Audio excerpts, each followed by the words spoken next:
So blockchain is the technology behind cryptocurrencies. In full, blockchain is a distributed digital ledger, or it's a database that stores information or stores any digital information in the blockchain or the technology.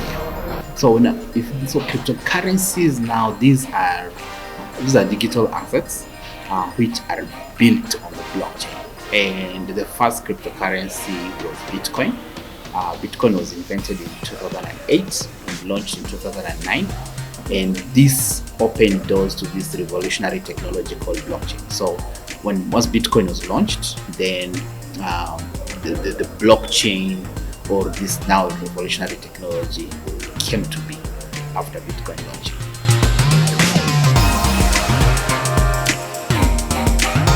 Well, so now the normal currency, we call them fiat currencies. So in cryptocurrencies, these are digital assets built on the blockchain and can be distributed, or anyone can participate anywhere globally without any barrier to entry. While the fiat currencies, these are the local currencies, for example, the Kenya shillings, Tanzania shillings, Uganda shillings, the US dollars, and so on, which are actually issued by a certain jurisdiction. For example, the US dollar is issued by the American government, okay, through the Fed, and the Kenyan shilling is issued by the Central Bank of Kenya, and it's controlled by the Kenyan government. So that's the main difference. And then other differences include cryptocurrencies are usually they have a certain amount of cryptocurrency that will be in existence. For example, Bitcoin, there'll ever be 21 million Bitcoins in circulation. While in the fiat currencies, we cannot be able to tell how many are in circulation, and they can keep printing more and more. In that, it makes the currencies devalue over time, right? So for the cryptocurrencies, there is a control on the governance system which is embedded on the blockchain technology.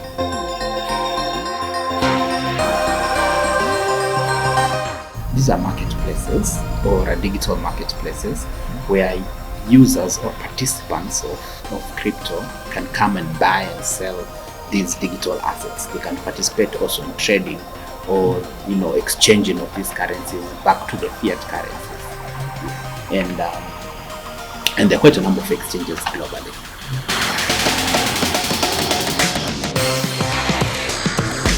Binance now, this is now the world's leading cryptocurrency trading exchange. But over and above being an exchange, it's basically a blockchain ecosystem and cryptocurrency infrastructure provider with a product financial suite. So that means it has many other products over and above being an exchange. So there is the decentralized platform on Binance, there is the coin market cap, and many other products around the Binance ecosystem. So our focus now is the Binance exchange itself, which is the largest by volume globally, and also is the leading in the number of users globally.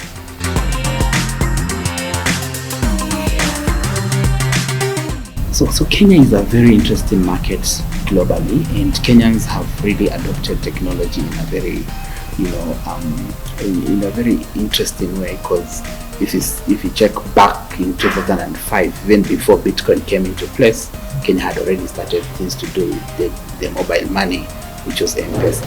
So cryptocurrencies, the way they work, they're not so much different from the M-Pesa model of transaction, which is more P2P.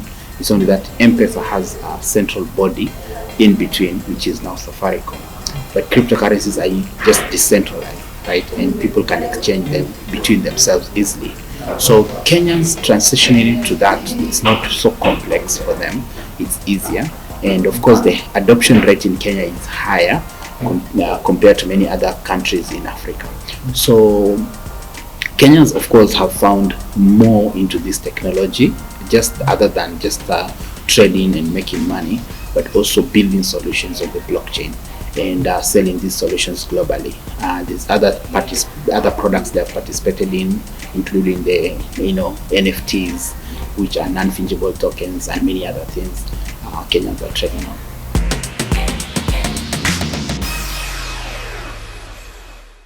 If you want to buy any cryptocurrencies, for example, let's just use an example of Bitcoin. all you need to do is to have an account with Binance. So you can either download the app on Play Store or Google Store, and then make sure you verify your account with that. Or you can just visit Binance.com and open your account. So once your account is verified, then you can be able to buy on Binance P2P. So we have the Binance P2P model where you find other sellers and buyers there. So if you want to buy crypto, you just go and click buy, add a payment method, okay, whichever you choose, which is local methods for payment, and then from there you can accept the cryptocurrencies that have been sold to you, and then you can send the fiat currencies to the people who are selling to you.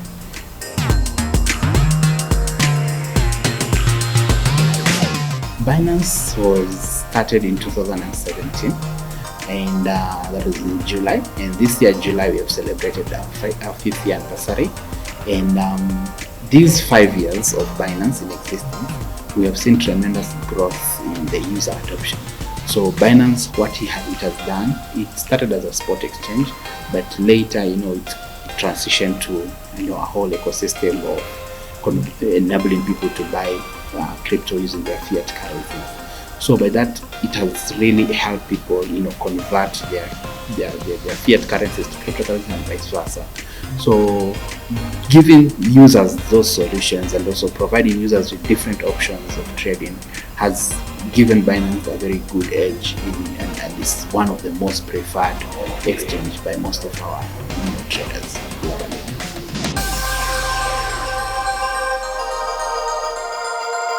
Binance offers a variety of services. Now these are products in the Binance.com. So we have the P2P marketplace, which we just mentioned, a place where people buy and sell cryptocurrency to each other. Think of the P2P like just agents. You can just give an example of M-Pesa agents, whereby if you have your cash, you just go and give to an agent, and then they send you the digital money of the cash to your phone, right? And if you want to get the cash back, you go back to the agent and they say give you back the cash, right? So that is how the P2P model works. If you have now Kenyan shillings, and you need some crypto, you go get these merchants on the P2P, and then you send them the cash you have, okay, whichever method you want to send, if it's mobile money, and then they send you the crypto that you are interested in buying.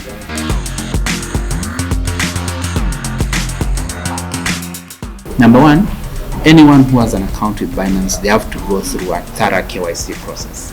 So this means that you have to upload your identity document, verify your account, and so on before you get the verification badge. So you cannot buy or sell if your account is not verified on the P2P. That's number one. Number two, also to become a trader there, you need to meet certain requirements. Okay, so that you cannot be able to do anything that Binance cannot be able to see. Number three, Binance has an escrow system.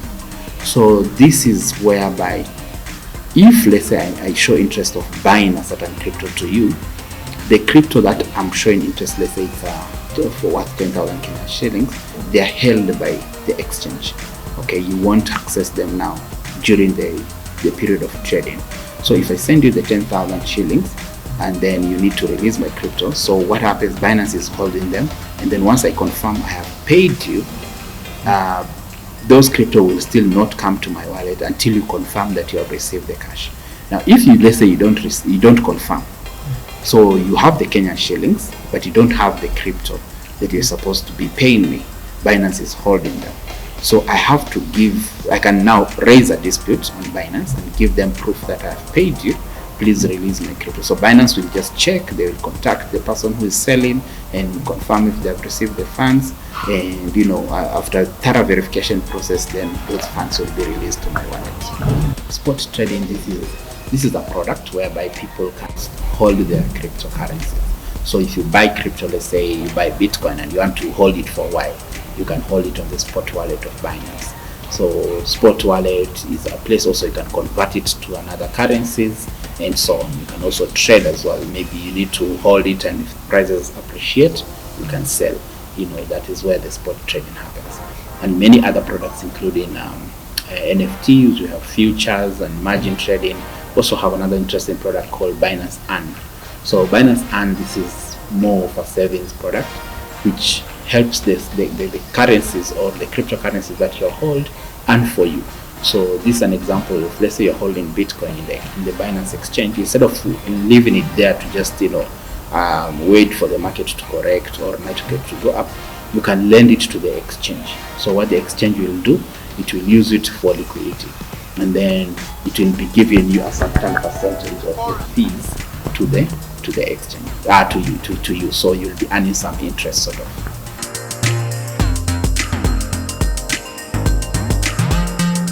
So there are two things here. Crypto has something called the stable coins. So the stable coins, these are cryptocurrencies which are derived from an existing fiat currency. They are one-on-one pegged on an existing fiat currency. For example, we have a coin called USDT. So USDT is also called US Tether. This is a coin which is one-on-one pegged on the US dollar value. Right, so if you buy $100 of USDT and you store it in your exchange, tomorrow you still find your $100 there. Okay, Binance also has created another called BUSD. This is a stable coin. Now, for those are stable coins. Now we have the volatile currencies like Bitcoin, Ethereum, BNB, and so on. This value changes quite often because of the volatility of these cryptocurrencies. So when you're buying, the value might be different at the time you have it. Maybe when you check the price later, it might have gone up or down. Yeah, those are the volatile ones. Now on the P2P marketplace, however, the traders have the freedom of setting prices. So let's take an example of USDT. One trader can be selling $1 at 125, for example, for Kenyan shillings. Another can sell at 126, another can sell at 124. So it's the freedom of the user to go and choose which merchant is selling cheaper and buy from the cheaper one. But not only to check on cheapness, it's also to check on the verified merchants.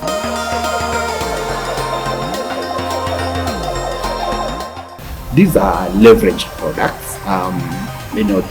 These are futures and margin trading. These are products which are not, for example, if I'm trading Bitcoin futures, I am actually trading a derived value of that asset. When I'm trading there, I don't own Bitcoin. I'm just trading a derived value of that existing asset. So it can be Bitcoin, it can be Ethereum, it can be anything. There's also futures on the traditional markets as well. But just to note that when you're trading futures, make sure you have thorough knowledge, because these are products which are high risk for trading. So anyone who's starting in crypto, don't jump to those products if you don't have enough knowledge.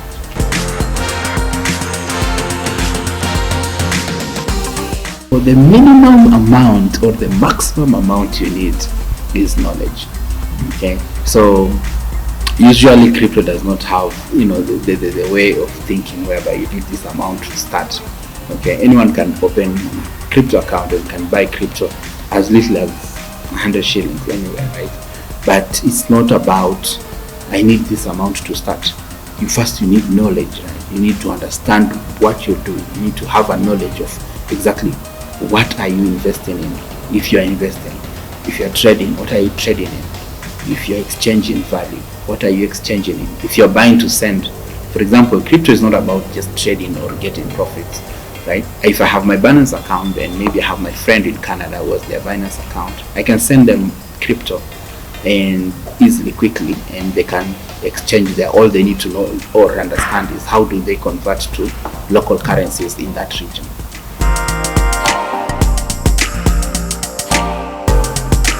That is the unfortunate part with any new technology or with anything new in the space. You find there always be rogue players who want to take advantage of people who don't have proper understanding of how things work. So whatever industry it is, whereby there's people who don't understand things. For example, now here, if you go to Comba Market for your first time, there are legit traders there, and there's also people who are not so straight. You may end up buying a piece of cloth and then they just funga you some taka or something. So you can get those anywhere. So in the crypto space the same, we have the rogue players. So now, where we can now be able to curb these scammers is where users are well educated, when users understand, and not jumping into crypto. In fact, no one should invest in crypto if you don't understand it. First, take time and learn. Binance is at the forefront of offering a lot of user education, free education accessible. Our Binance Academy is free for all. Anyone can access it, and some of them also help you, earn in the process of learning as well. So we encourage people to take these courses first, free, so that you can understand what you're doing. Don't jump into crypto space without knowing anything about what you're doing. Right? And the most important thing in crypto is every user should be able to make their own judgment. In crypto, you say do your own research. So do your own research basically means having enough information for yourself before you take any action.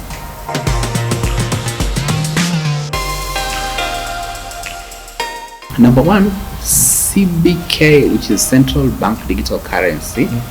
It's not a cryptocurrency, although it's a digital currency which is issued by the central bank. Okay, and it's supposed to act as a legal tender. Okay, so this CBDC it's basically a controlled, centralized digital money which represent a physical fiat currency, which is now in this case Kenyan shillings. Now this CBDC it's not so complex from M-Pesa. So if you think how M-Pesa works, it's the same thing how CBDC is meant to work.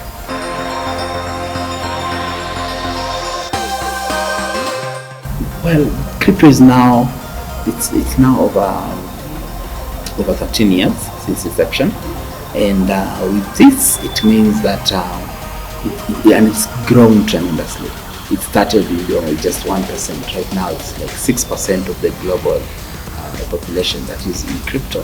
And as time goes, you find there are many solutions being developed on the crypto. Many careers are being built on the crypto, and you find there is also a big shift on countries also focusing on solutions around the blockchain technology, including elections, including putting the land registry on the blockchain, and so many other things. So the technology, the solutions in the crypto, they're here to stay. They're not going anywhere. We'll only see evolution of things. We'll only see new solutions, new thinking. Nobody knew 5 years ago the NFT, right? NFT just came recently. Nobody knew 5 years ago about the decentralized marketplaces. They are now here with us. So much is changing quickly, and as the also metaverse is quite new as well, and it's still on its early stages. Okay, so as we go along, we see so many people thinking differently, coming up with different solutions, and so many other things.